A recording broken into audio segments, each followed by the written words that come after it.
Good morning. It is Friday the 5th day of June 2020. Pastor Ron Jetter, Immanuel Lutheran Church, and I've got to have another sip of coffee.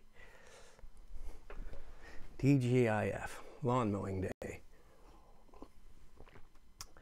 This week I've been looking at gardens and the ways that gardens function in the lives and people in the Old and New Testaments, the ways that gardens function in our lives as well. And this is a topic that I had mentioned before.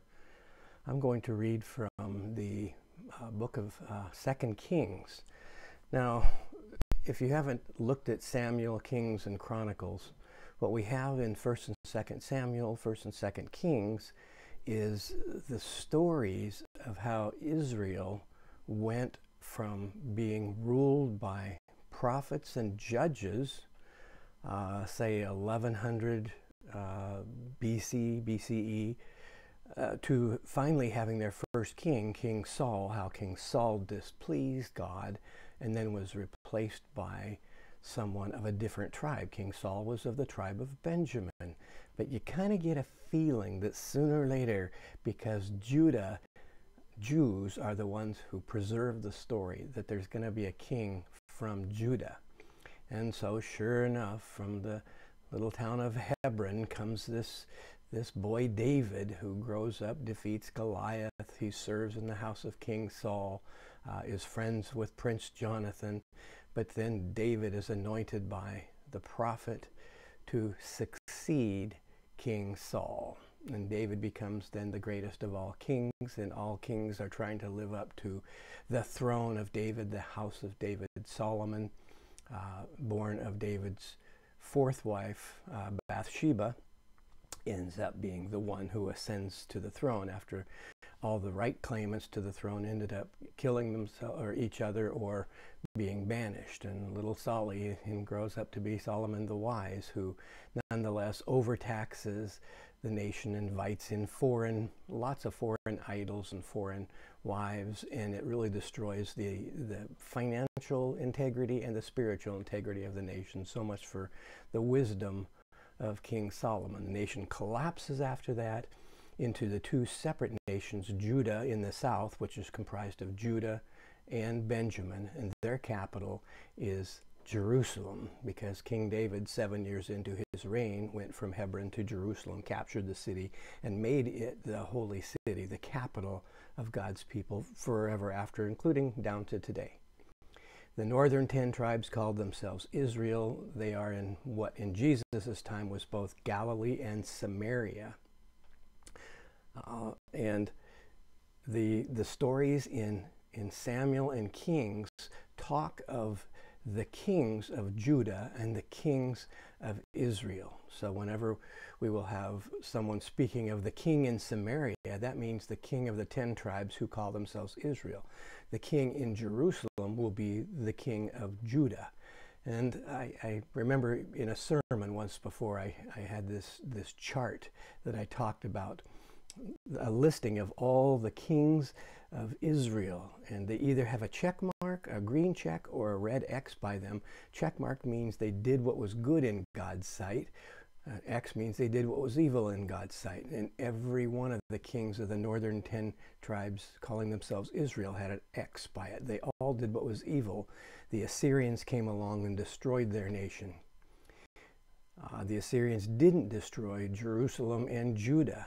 And the kings of Judah, some have X's and some have check marks. But what happened at the ends of their lives? We're going to go to 2 Kings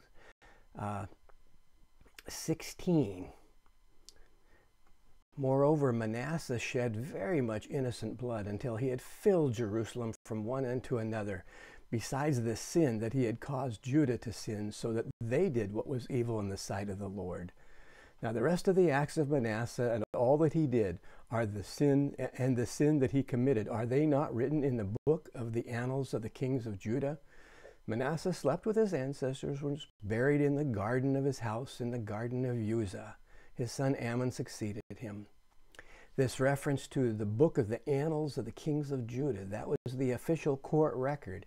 We don't have that, but somehow the books of Samuel and Kings were compiled from these annals that were kept in both Samaria by the Israelite kings and in Judah by the Judahite kings. So these annals were then used as the basis to create, again, 1st and 2nd Samuel, 1st and 2nd Kings.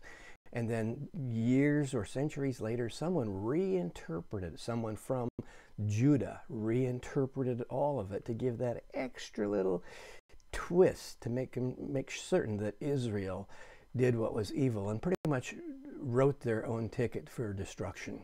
But that Judah had enough faithfulness in it that's the reason God kept preserving a remnant of David within Judah. And so the books of 1st and 2nd Chronicles take those same stories, same kings, and add a slightly different twist while still retelling the basic facts. Verse 19, Ammon was 22 years old when he began to reign. He reigned 2 years in Jerusalem.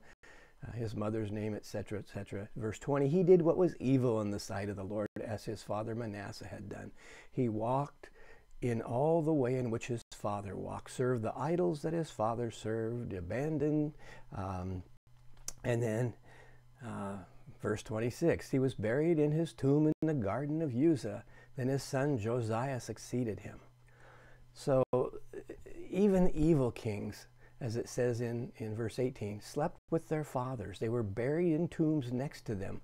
But later evil kings sometimes had their bones removed. The process back then, they didn't bury them in the ground in caskets or coffins.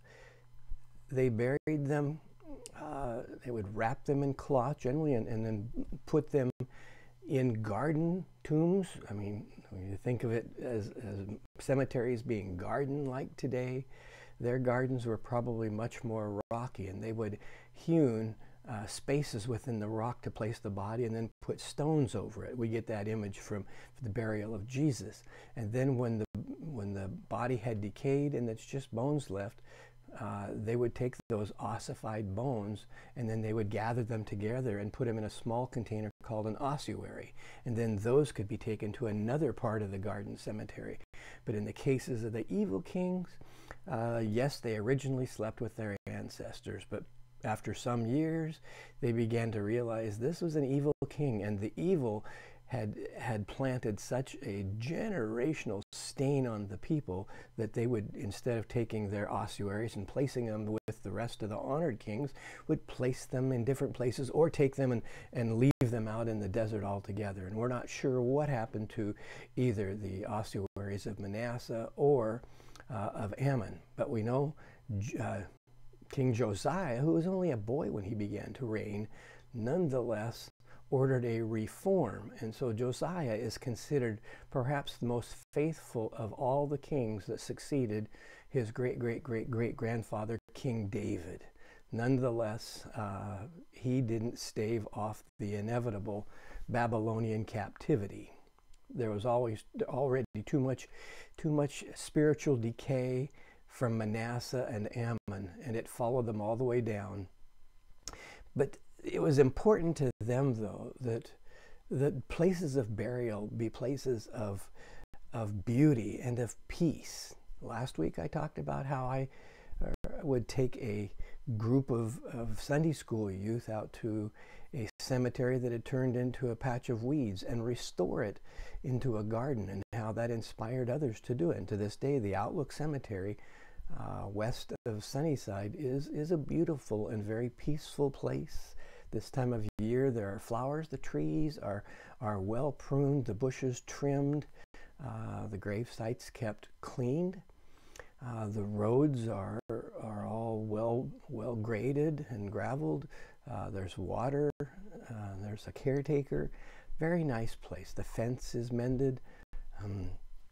We like that. It's necessary. We associate gardens as places of life and beauty. And even in death, that's a way of expressing hope. That the burial of someone in a garden is a way of saying, even in death, we believe in the God for whom life has the final victory. Life is the final answer. Death, oh, where is thy victory? Where is thy sting? Well, Paul is right that there is a sting and a victory in death, but the victory is temporary. The sting will heal. And the image of garden pulls us forward. As I have said these past days, I look at my garden daily and I'm seeing change daily, minute change, but nonetheless, okay, this is now flowering. Okay, that flower is now closing up. Oh, there's now a little pepper growing in the place where that flower was a few days ago. Oh, the lettuce is now big enough to harvest. Oh, the carrots need thinning. So each day I can see new, well, especially the weeds. Wow, do they ever grow quickly. Gardens, places that tell us, look to the future. Eventually then at the end of summer, when the garden is done and the land goes to sleep, it will be to rest. Not permanently, just for a while. Just as we believe the graves of our loved ones and eventually the graves of ourselves will be a place to rest. Not permanently, but until the Lord says it's time for life to triumph. Thanks. See you tomorrow.